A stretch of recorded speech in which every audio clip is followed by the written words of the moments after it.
Hello, everyone, and welcome back to another spectacular show for CVTV. I'm James. And I'm Nathan, and we have an awesome show for you today. To kick off today's show, we have a look into our town's police force. Here at CV, we have an opportunity to learn more about being a police officer by becoming an explorer. Explorers learn all the basics of being a police officer and learning law enforcement here at Castle Rock.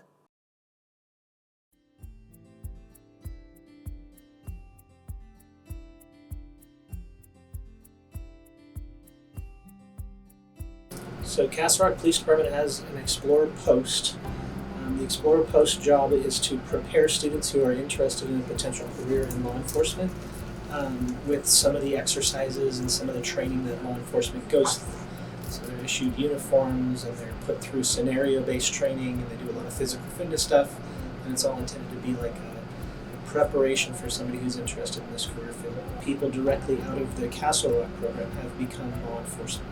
We want to put the students as close to this career field as we can in an appropriate way.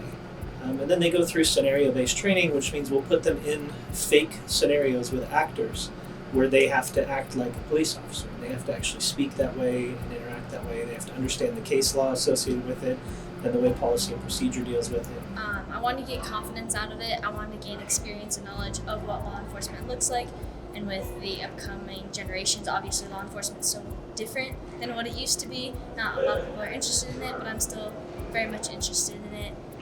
But yeah, I've gained confidence. I've gained good work ethic. I've gained leadership skills, definitely. I'm a corporal in the post now, so that's really cool and exciting. And I just get to lead all these other people and help them to be their best selves and become better than what I am, honestly. I've always had a lot of interest in law enforcement. My dad's military police, and it was a great way to get invested in the community and start with a law enforcement career at a young age. It's a lot of fun and it's a great learning opportunity. As close as you can get to law enforcement at a young age. It's our unit specifically goes to competitions for the scenario-based training. So they're actually going to go to 2 this summer, is the last I heard. And they compete with other Explorer posts around the nation. And we always come back with some sort of medal that says that we did better than most. We're just always good at competition, even though we're not a competition post. We always get several trophies in every competition, and it's just somebody to look out for when you show up in competition. We roll up to competition and they're afraid. Because it's a training ground, you have to be a good student. So you have to be able to learn the different details of a completely different culture within law enforcement. In order to be a good cop, I think it takes a lot of life experience. So you got to be able to understand and relate to people. With law enforcement, you need to be able to talk to anybody for anything at any time, and that's a very important thing with jobs and customer service. I have to deal with that. Not only has my job helped me with explorers as well, so it kind of goes hand in hand. Just growing up, I've always been more of the person to stick up for other people, and that's basically what law enforcement's all about. You help those people in need, you help those people who, you protect the environment and make it safe for others, and that's what I hope to do.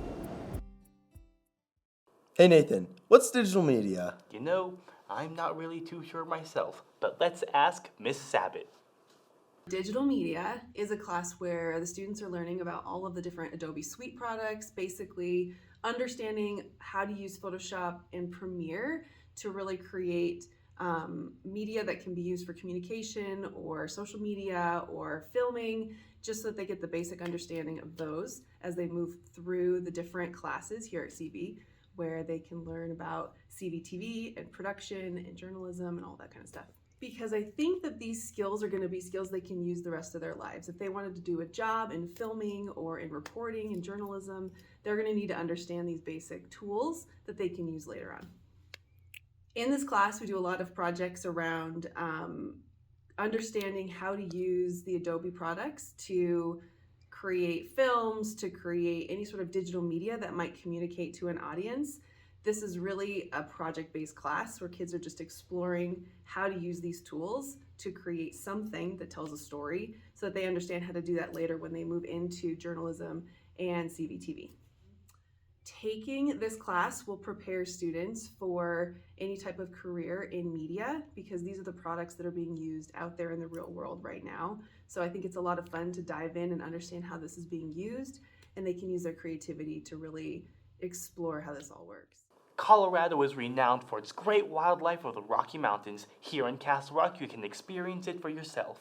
Because we are so close to the plains and the mountains alike, you truly get the best of both worlds. Here's Ethan O'Reilly's documentation on such. Castle Rock has been around for almost 150 years and is an ever-expanding neighborhood. But with the expansion, what will happen to our wildlife in the area? For a few weeks now, a fox has been discovered living in a ditch near the Grange Pool with her 6 fuzzy babies.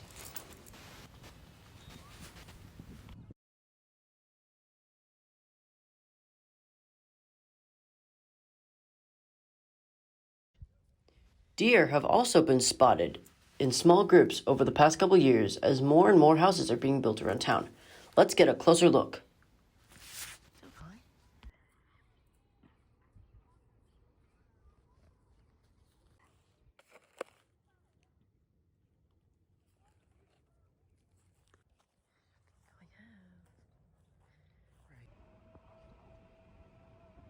Although the human population may be expanding faster than the wildlife, it is important to monitor them so our future and theirs can be a peaceful one.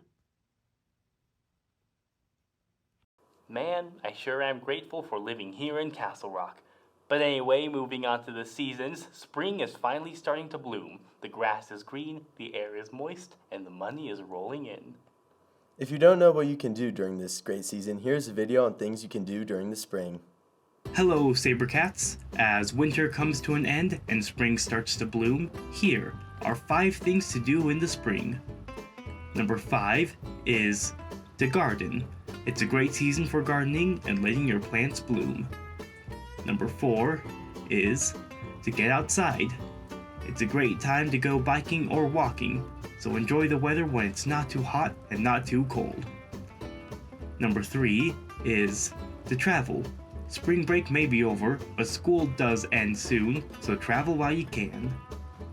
Number 2 is to hang out with friends. It's a great time to get together with friends and hang out at places.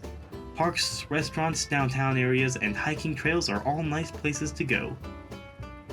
Number 1 is to graduate.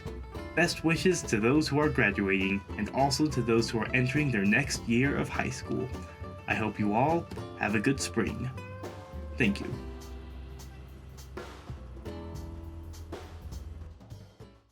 I look forward to doing all these fun things in the spring. I hope you all find something fun to do as well. And that was it for today's show. Appreciate y'all for watching. If you liked the show, be sure to check out more on our website at cvstudentmedia.com or on our Instagram page at cvstudentmedia. Once again, I'm Nathan. And I'm James, and we will see y'all next time. Peace.